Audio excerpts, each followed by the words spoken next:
Madam पढ़ाती रहेगी, तू चालू कर देना है। तरन्नुम की चल रही है क्या? तेरी चल रही ना, चल रही है। अरविंद मेरे को चल रहा है, लॉग आउट कर दिया यार इसको तो। सीसीआई में चल रही है। ये किसकी है? अरविंद जी, ये लॉग आउट कैसे करूं? है डाल दो सीसी, डाल दो तो लेके ही थोड़ा। लाइटें गई आ तो फिर लाइट तो है, चालू कर।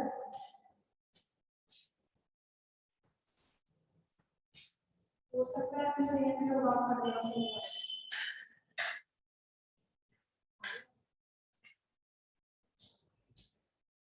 गूगल क्रोम पे से डाल के दूध डाला।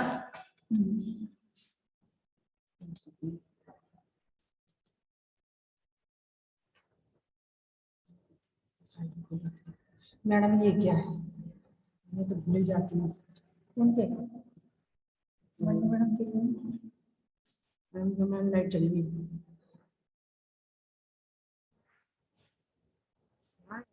बोल दिया करो उनसे कि मैडम 3-4 मिनट पहले फोन कर दिया करो, आप मुझे 5 हम तो मैम 2-5 मिनट तो हो ही जाता है रन करने में।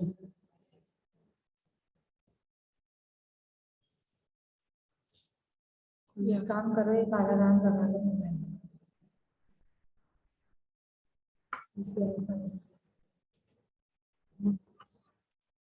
ओह, नेट तो जब वो तो लगा ही नहीं, लेंगे तो डाल ही नहीं गई। कहाँ से चालू हो गया? हो जाएगा क्या? हो जाएगा ना, कहाँ तो करो। तो 12 तो चालू है, इसमें पेस्ट करो।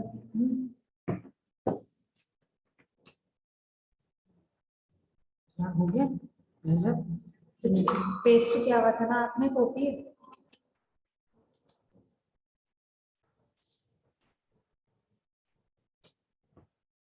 आजा आजा आजा आजा।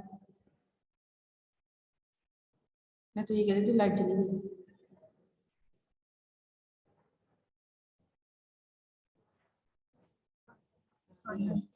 अनध्या ही आती है सबसे पहले। आजा मनु मैडम, नहीं सोनी।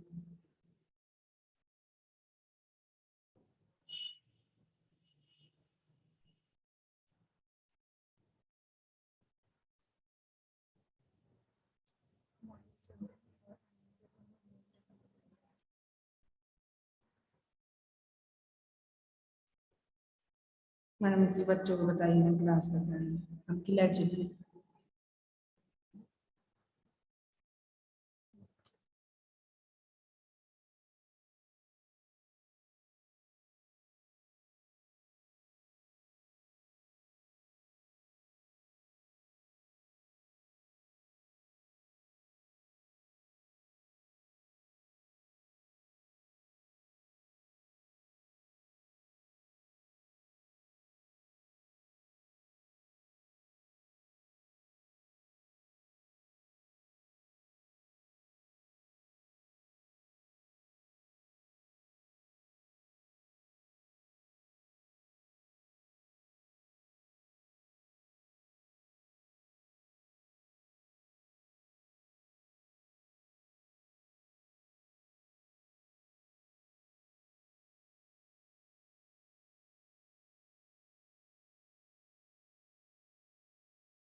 सभी को गुड आफ्टरनून।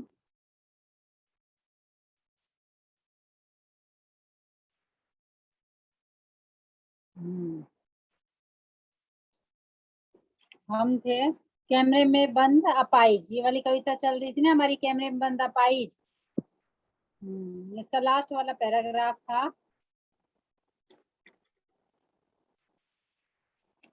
फर्स्ट और सेकंड हमने पढ़ लिया था।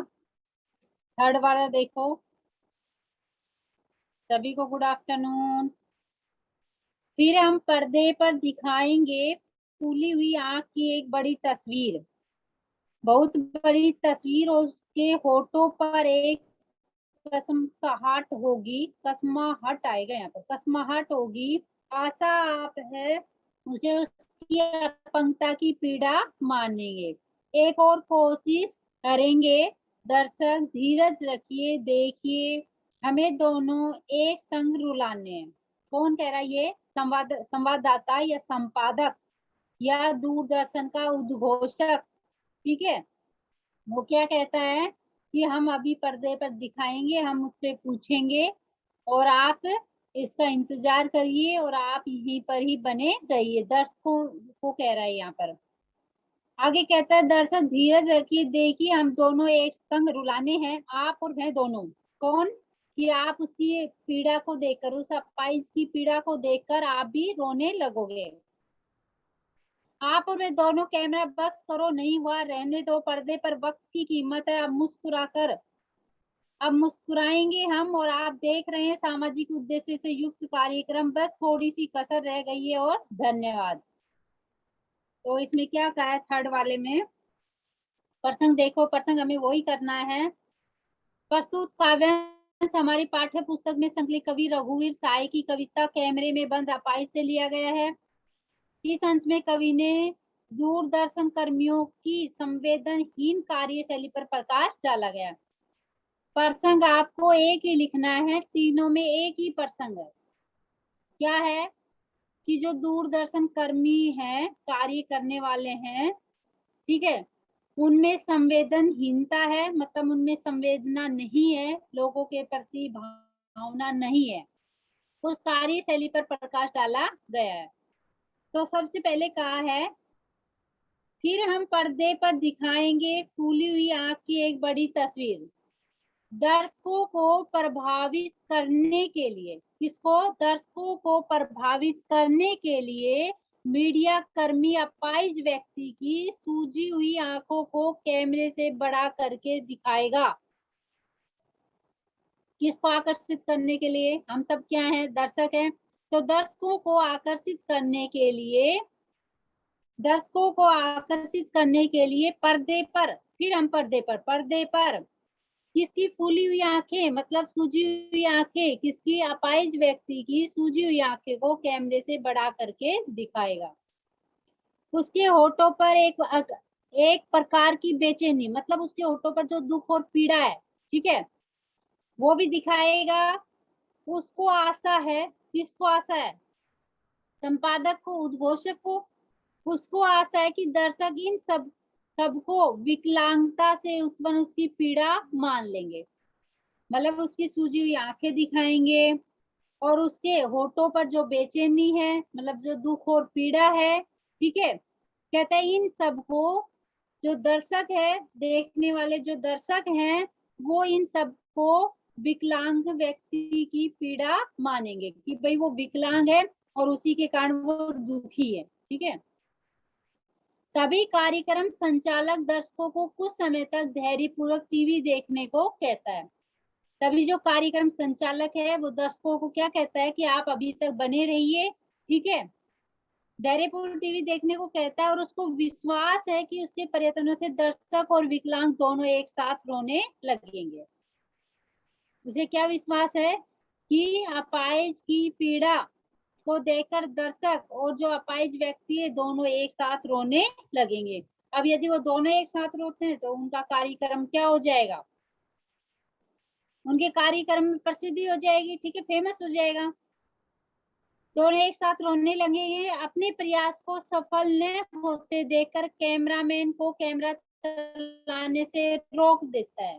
अब क्या होता है, जो अपाहिज व्यक्ति है कुछ नहीं बोलता है, ठीक है, वो उससे पर्सन पे पर्सन किए जाता है, लेकिन वो कोई जवाब नहीं देता है। अंत में थक जाता है। कौन थक जाता है? उद्घोषक थक जाता है और वो कैमरामैन को कैमरा रोकने के लिए कह देता है। क्या कहता है देखो, अपने प्रयास को, सभी को गुड आफ्टरनून भाई, अपने प्रयास को सफल न होते देखकर वह कैमरामैन को कैमरा चलाने से रोक देता है। अब अधिक समय इस काम पर खर्च नहीं किया जा सकता। क्या कहता है? अब अधिक काम इस काम पर इस खर्च नहीं किया, मतलब अभी इतना समय नहीं है कि भाई अब हम इसके पीछे लगे ही रहेंगे विकलांग व्यक्ति, क्योंकि विकलांग व्यक्ति कुछ बोल ही नहीं रहा, अपनी पीड़ा जाहिर ही नहीं कर रहा। तो कैमरामैन कहता है कि भाई अब कैमरा को रोक दो और अब अधिक समय इस काम पर खर्च नहीं किया जा सकता। इसके बाद उद्घोषक मुस्कुराकर घोषणा करता है। इसके बाद उद्घोषक कैसे मुस्कुराकर घोषणा करता है कि आप सभी सामाजिक उद्देश्य से जुड़ा एक कार्यक्रम देख रहे हैं। ठीक है, सामाजिक उद्देश्य से कैसे है कि मतलब हम समाज में लोगों की जो पीड़ा है वो हम कैमरामैन या अपने दर्शकों को दिखा रहे हैं। ठीक है, वो सामाजिक उद्देश्य से जुड़ा एक कार्यक्रम देख रहे हैं और उसकी प्रस्तुति में थोड़ी सी कमी रह गई है। क्या कहते हैं यहाँ पर कि उसकी प्रस्तुति में थोड़ी सी कमी रह गई है और कार्यक्रम से जुड़े रहने के लिए आपका धन्यवाद। तो यहाँ पर मतलब मेन इस कविता का कारण क्या है कि इसमें किसकी पीड़ा की ओर ध्यान नहीं दिया गया, किसकी भावनाओं को नहीं देखा गया, जो विकलांग व्यक्ति है उसकी पीड़ा पर ध्यान नहीं दिया गया। यहाँ पर मतलब धन कमाने के लिए जो मीडिया कर्मी है उनके बारे में बताया गया है। तो अपाहिजों की व्यवस्था और मीडिया वालों की निर्ममता का सफल चित्रण हुआ है कि जो मीडिया वाले कितने निर्दयी हैं, उसका वर्णन किया गया है। नाटकीय शैली है, नाटक के माध्यम से प्रस्तुत की जा रही है। दूसरी व्यंग्यात्मक शैली है। देखो एक अपाहिज व्यक्ति पर यहाँ पर जो संचालक है वो क्या कर रहा है, एक तरह से व्यंग्य कर रहा है। तो क्या है, व्यंग्यात्मक शैली का प्रयोग हुआ है। कोष्टक में दिए गए वाक्य कविता को प्रभावशाली बना रहे हैं। जो कोष्टक में दिए गए वाक्यों कविता को क्या बना रहे हैं, प्रभावशाली। जैसे अब कोष्टक में कौन से दिए हुए हैं, देखो आशा है आप उसे अपनी अपंगता की पीड़ा मानेंगे। उसके होठों पर जो बेचैनी है उसके बारे में कहते हैं कि हमें भी आशा है, दर्शकों को कह रहे हैं कि हमें भी आशा है कि आप उसको क्या मानोगे कि जो चुपचाप बैठा है, मौन बैठा है, तो वो किसका कारण है, वो उसकी विकलांगता के कारण दुखी है, इसलिए वो चुपचाप बैठा है। ठीक है, ये जो इसमें है ना कोष्टक में है, बस थोड़ी सी कसर रह गई। यहाँ पर वो उद्घोषक दर्शकों को कहता है कि आप अभी बने रहिए, बस थोड़ी सी कसर रह गई है, सामाजिक उद्देश्य से भरे हम कार्य को जो दिखा रहे हैं उसमें थोड़ी सी कसर रह गई है। ठीक है, अब यहाँ पे क्वेश्चन देखो, आशा है आप उसे उसकी अपंगता की पीड़ा मानेंगे। इस पंक्ति में 3 सर्वनाम शब्द, ये देखो, आप उसे तथा उसकी प्रयुक्त हुई है, उनका प्रयोग किस संज्ञा के शब्दों के लिए है। सबसे पहले मैं थोड़ा सा आपको वर्णन बता देती हूँ। हम पढ़ते हैं हिंदी में विकारी और अविकारी शब्द। जब हम विकारी में देखते हैं, ठीक है, ये पूरा मेरा हाथ विकारी शब्द है। अब इसके जो पार्ट है विकारी में क्या क्या आता है, पहला आता है संज्ञा। ठीक है, आप सबको पता है संज्ञा व्यक्तिवाचक, जातिवाचक और भाववाचक। ठीक है, मोटे से रूप में। हाँ, दूसरा सर्वनाम जिसका अर्थ होता है सबका नाम। पहला होता है पुरुषवाचक, मैंने शायद आपको पहले पढ़ाया भी होगा, पुरुषवाचक। ठीक है, पुरुषवाचक के 3 पार्ट होते हैं, प्रथम, मध्यम, अन्य। जैसे आप इंग्लिश में पढ़ते हो first person, second person, third person. ठीक है, दूसरा होता है निश्चयवाचक, हाँ मैं ये काम कर लूंगा, यह मेरा है, यह मेरी पुस्तक है। निश्चय, दरवाजे पर कोई खड़ा है, चाय में कुछ गिर गया। ठीक है, मतलब कहने का मतलब है सर्वनाम सबको पता है, वह, यह, ये, वे, कोई, कुछ। ठीक है, ये सब किस में आ जाएगा, निज, स्वयं, ये सब किस में आ जाएगा, सर्वनाम। तो विकारी का पहला पार्ट हुआ संज्ञा, दूसरा पार्ट हुआ सर्वनाम, तीसरा पार्ट क्या हो गया, विशेषण। विशेषण सबको पता है, किसकी विशेषता बताई जाए, संज्ञा सर्वनाम की विशेषता बताई जाए। ठीक है, वो विशेषण हो गया। ठीक है, मैं बोली ईमानदार, नौकर, नौकर की विशेषता क्या है, ईमानदार। ठीक है, उसके बाद चौथा क्या है, क्रिया। क्या है चौथा, क्रिया। क्रिया क्या है, सभी को पता है, किसी कार्य को करना या होना पाया जाए उसे क्रिया कहते हैं। ठीक है, राम दौड़ता है, चलता है, घूमता है, फिरता है, ये सब क्या है, क्रिया। तो देखो विकारी हुआ वे शब्द जो लिंग, वचन और काल के अनुसार जिनमें परिवर्तन होता है, वो हो गए विकारी। जैसे मैं बोलूं यहाँ पर राधा अच्छी लड़की है, तो राधा अच्छी, इसकी विशेषता क्या है, वो अच्छी है, विशेषण हो गया ना। मैं बोलूं राम अच्छा लड़का है, तो वहां पर अच्छा आया, यहाँ पर अच्छी आया, तो विशेषण बदल रहा है ना। राधा धीरे धीरे चलती है, चलती है, राम चलता है, परिवर्तन हो रहा है ना, मतलब विकारी वे शब्द हैं जो लिंग वचन और काल के अनुसार जिनमें परिवर्तन होता है। अब यहाँ बात आती है विकारी की। अविकारी वे शब्द हैं जिनको हम हिंदी में अव्यय भी बोलते हैं, जो लिंग वचन और काल के अनुसार जिनमें परिवर्तन नहीं होता। ठीक है, जैसे मैं बोलूँ राधा धीरे धीरे चलती है, राम धीरे धीरे चलता है, इसमें कौन सा शब्द है? धीरे धीरे। मैं बोलूँ राधा ध्यान पूर्वक पढ़ती है, राम ध्यान पूर्वक पढ़ता है, कौन सा शब्द है जो नहीं बदला? ध्यान पूर्वक। ठीक है, तो ये ऐसे शब्द जो अविकारी, अविकारी का मतलब क्या है? जब लिंग वचन काल कुछ भी आ जाए लेकिन उनमें परिवर्तन नहीं होता, चाहे स्त्रीलिंग हो या पुल्लिंग हो, वो शब्द वैसे के वैसे रहेंगे। जैसे अभी आपने धीरे धीरे पढ़ा, जल्दी जल्दी, ध्यान पूर्वक, ये सारे शब्द। ठीक है, तो ये हो गया आपका अविकारी, मोटे मोटे तौर पर समझ में आ गया ना। अब इसने क्या पूछा है यहाँ पर? आशा है आप उसे उसकी अपंगता की पीड़ा मानेंगे। इस पंक्ति में 3 सर्वनाम शब्द हैं। आप, उसे तथा उसकी प्रयुक्त हुई है। इनका प्रयोग किन संज्ञा शब्दों के लिए हुआ है? मतलब इस संज्ञा शब्दों के लिए इस चैप्टर में किसके लिए प्रयुक्त किया है? कौन कौन से नाम?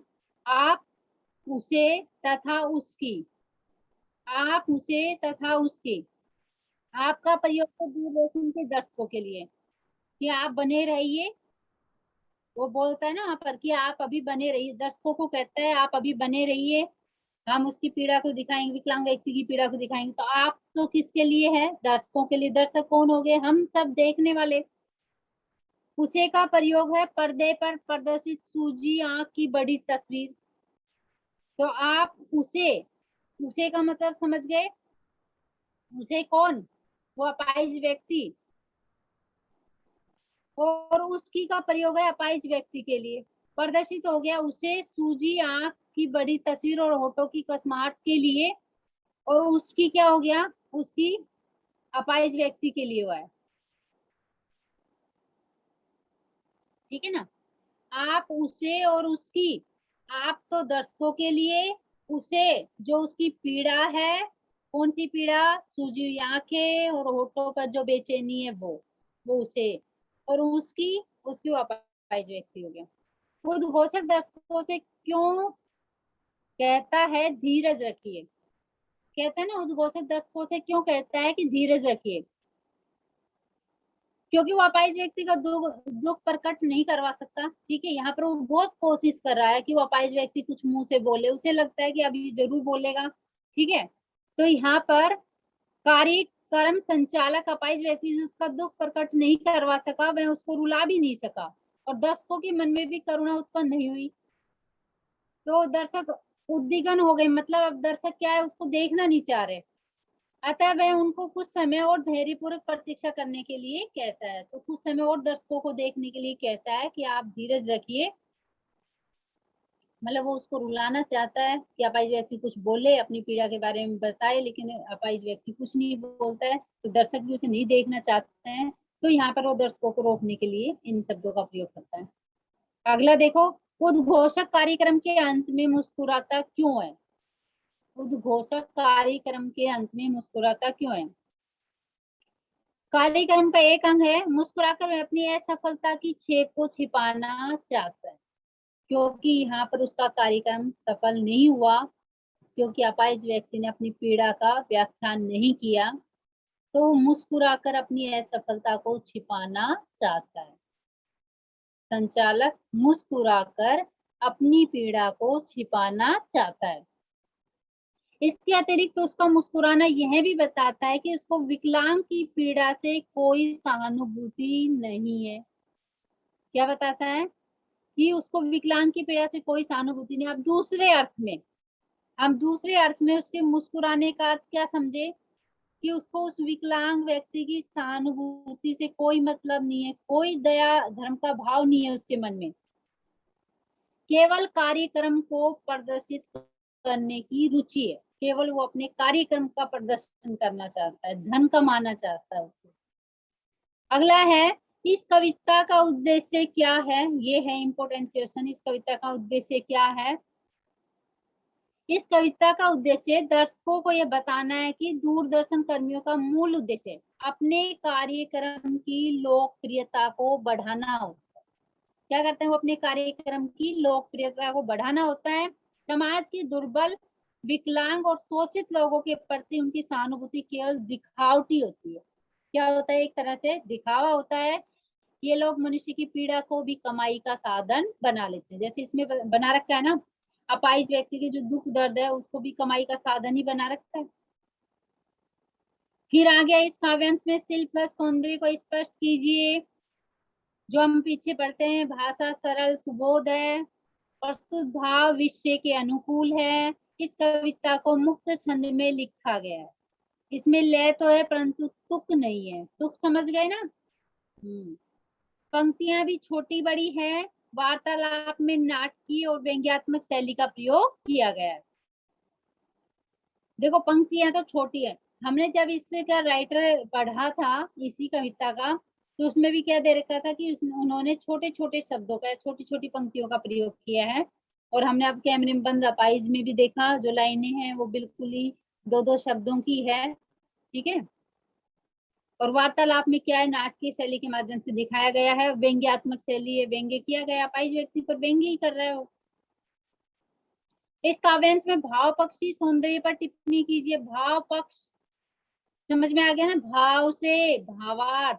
तो देखो, कविता में अन्याय और शोषण पर केंद्रित कार्यक्रम के मूल में छिपे रहित उद्देश्य अपने टीवी चैनल को लोकप्रियता बढ़ाने और अर्थ लाभ प्राप्त करने को सफलतापूर्वक प्रकट किया गया है। कवि ने इसको मानवता के विरुद्ध अपराध माना है, इसको असामाजिक, अपर्सनीय और अनुचित बताया। आप अपने मन से लिख देना भाव पक्षीय में, आप इसे और भी अच्छा लिख दोगे। ठीक है।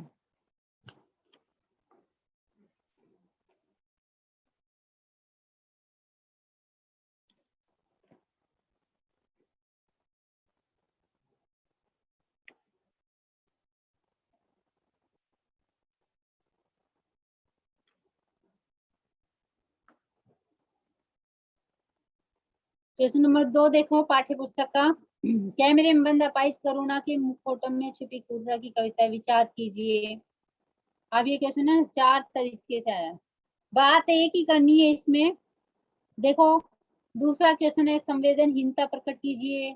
तीसरा है करुणा के मुखौटे में छिपी करुणा की कविता है, तो इसका वर्णन कर देना। जो इसका भावार्थ है, अनुवाद है, वो लिख दोगे आप इसमें। हम समझ सकते हैं, हम दुर्बल को लाएंगे पंक्ति माध्यम। कवि क्या व्यंग्य कर रहा है? वो कहता है ना पहले वाले पैराग्राफ में कि हमारा जो मीडिया है बहुत ही समर्थ और शक्तिशाली है, दूर दूर तक प्रचार प्रसार करता है, लोगों को प्रभावित करता है। ठीक है।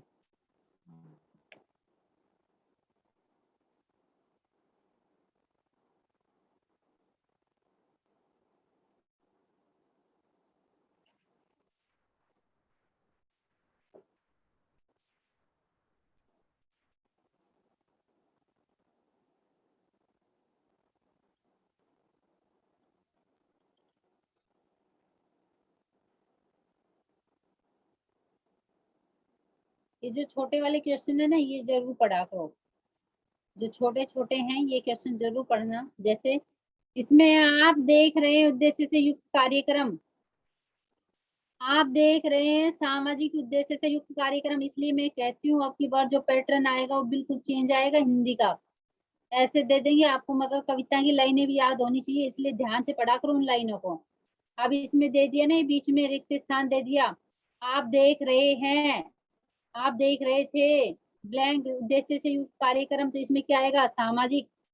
हमने पीछे लाइन पढ़ी है ना, आप देख रहे हैं सामाजिक उद्देश्य युक्त कार्यक्रम। इंतजार करते हैं आप भी उसके रो पढ़ने का। उससे पूछेंगे तो आप क्या अपाइज हैं? आप जानते हैं रोचक बना कार्यक्रम को रोचक बनाने के वास्ते, तो इसलिए एक एक लाइन को भी ध्यान से पढ़ा करो। कैमरे में बंद अपाइज कविता का वर्ण्य विषय क्या है? कि भाई इस कविता का वर्ण्य विषय क्या है? दूरदर्शक के कर्मियों की संवेदनहीनता क्या है? कि उनमें लोगों के प्रति संवेदना नहीं है। हीनता लग गया तो मतलब क्या हो गया? उनमें दया और करुणा का भाव नहीं है। और व्यवसायिकता है, मतलब अपना रोजगार बढ़ाना चाहते हैं, अर्थात धन कमाना चाहते हैं। दूरदर्शन के पत्रकार द्वारा अपाहिज व्यक्ति से पूछे गए प्रश्न कैसे हैं?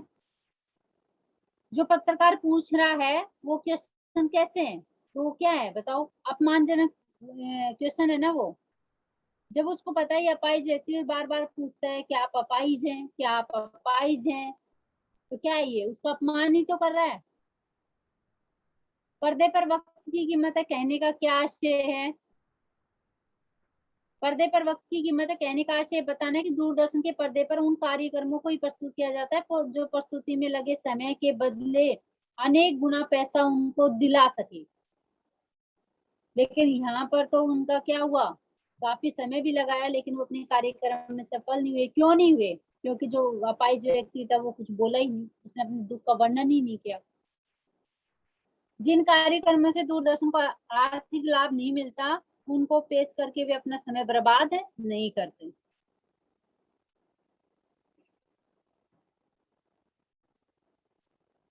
अभी आपने शायद एक घटना होगी ना, एक 9 साल की बच्ची के साथ रेप किया गया, उसमें देखा ना नेता कितनी जल्दी पहुंच जाते हैं न्याय दिलाने के लिए, जैसे राजनीति में देखा है ना आपने भी न्यूज में।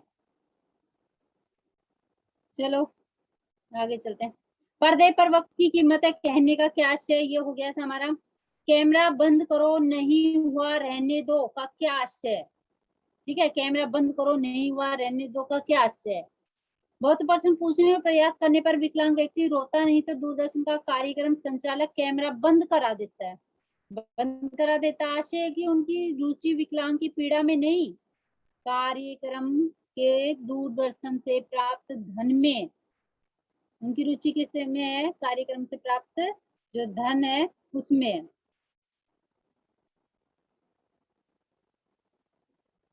ठीक है, कर लोगे ये? नहीं, इसमें ऐसा तो कोई क्वेश्चन। पहली बात, अभी आपको क्वेश्चन नहीं करने हैं, अनुवाद ही अच्छे से करना है और जो अर्थ संबंधी क्वेश्चन आंसर है उनके नीचे 4-4 वो करने हैं और उसके बाद जो ये 1-1 नंबर के हैं वो करने हैं। ये फालतू के झंझट में मत पड़ना। अभी कभी 30-40 क्वेश्चन देख के आप सोचो ये कैसे याद होंगे। ये मैं सब करवा दूंगी आपको याद। केवल आपको अनुवाद पढ़ना है, अर्थ संबंधी क्वेश्चन पढ़ना है।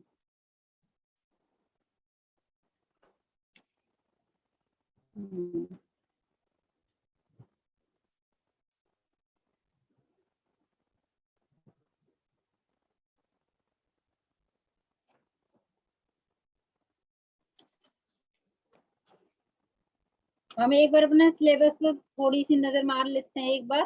ठीक है, हमने अभी तक क्या क्या किया है देखो। आपके जो इसमें ना आगे वाला पेज निकाल लो। आपका जो फ्रंट पेज है इसमें जो सिलेबस दिया गया है आपकी विषय सूची वाला, ये निकालो। और इसमें निकालो आप जनसंचार माध्यम की विधाएं। पीछे है ना पेज, प्रतिवेदन, रिपोर्ट, विभिन्न माध्यमों के लिए लेखन, स्वरूप, प्रकार, प्रक्रिया, आलेख और फीचर लेखन। देखो हमने ये एक बार पढ़ लिया था लेकिन वो हमने पुरानी वाली बुक से पढ़ा था, थोड़ा सा वो लंबा हो गया था पैटर्न इसका। इसमें थोड़ा सा मतलब कि 2-4 क्वेश्चन इसमें अलग हैं। लगभग जो आपने पढ़ा था उसी से संबंधित है, अलग ये ऐसा कुछ भी नहीं है, काम आएगा जो आपने पहले भी पढ़ा है। लेकिन फिर भी मैं इसका एक बार आपको रिवीजन करा दूंगी। ठीक है, 2-3 दिन में हम इसका पूरा रिवीजन कर लेंगे। प्रतिवेदन, विभिन्न माध्यमों के लिए लेखन, आलेख और फीचर लेखन, जिसमें हमने एक आलेख नहीं पढ़ा था उसमें, इसमें आलेख है ना, ये नया टॉपिक है। फीचर हमने पढ़ा था उसमें, प्रतिवेदन, रिपोर्ट, रिपोर्टाज भी पढ़ा था हमने। ठीक है, तो एक बार हम इसको इसकी भी शुरुआत करेंगे। इसको हम जल्दी रिवीजन कर लेंगे, केवल रिवीजन ही करना है हमें। प्रतिवेदन, विभिन्न माध्यमों के लिए लेखन, स्वरूप और आलेख, फीचर। अब उसके बाद आप ऊपर से निशान लगाओ। हमारी 4 कविताएं हो गई है। हरिवंश राय, आलोक धनवा, कुंवर नारायण और रघुवीर साय। और आप हर सैटरडे को यदि कोई रिवीजन करना चाहता है कविता का, ठीक है, फ्राइडे और सैटरडे, तो आप मेरे को एक दिन पहले बता दो कि हमें 3 या 4 कविता का एक दिन रिवीजन करा दो। हम ऐसा दिन रखेंगे, जैसे इनको बहुत दिन हो जाएंगे कविताओं को, तो 2 या 3 कविता का एक दिन हम रिवीजन कर लेंगे। ठीक है, जैसे किसी ने नहीं भी ली है क्लास तो उसका भी रिवीजन हो जाएगा। तो आपको मंडे को मैं आपका वर्क बता रही हूँ, ये जो 4 हैं आपके कवि परिचय, इन चारों का जीवन परिचय लिखकर याद भी करना है और मेरे पास भेजना भी है, ठीक है। अब लिखोगे कैसे, मैंने आपको बताया था। सबसे पहले जीवन परिचय, जीवन परिचय में उसका जो जन्म हुआ, कहाँ पर हुआ, उसके बाद रचनाएं, उसके बाद भाषा शैली।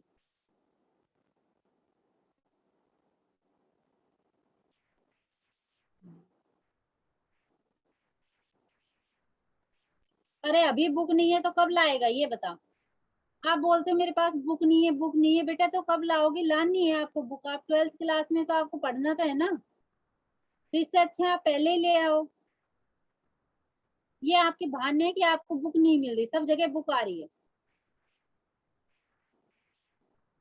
देखो बेटा बुक तो आपको लानी है, आप ले आओगे तो आप बहुत अच्छे से पढ़ लोगे उसमें देख के। अभी बताओ फोन में भी आप कितना देख के पढ़ लोगे।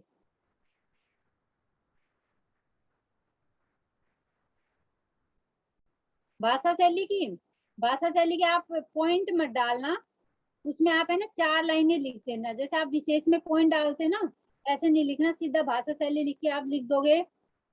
खड़ी बोली का प्रयोग किया गया है। अभी तक देख लो कोई भी विशेष बोली नहीं आई है कि भाई अवधि है कि ब्रज है, ऐसी कोई भी भाषा नहीं आई, ठीक है। उसके बाद तत्सम शब्दों की प्रधानता है, मैं भाषा शैली की बता रही हूँ आपको, तत्सम शब्दों की प्रधानता है। कुछ पूछना है बोलो,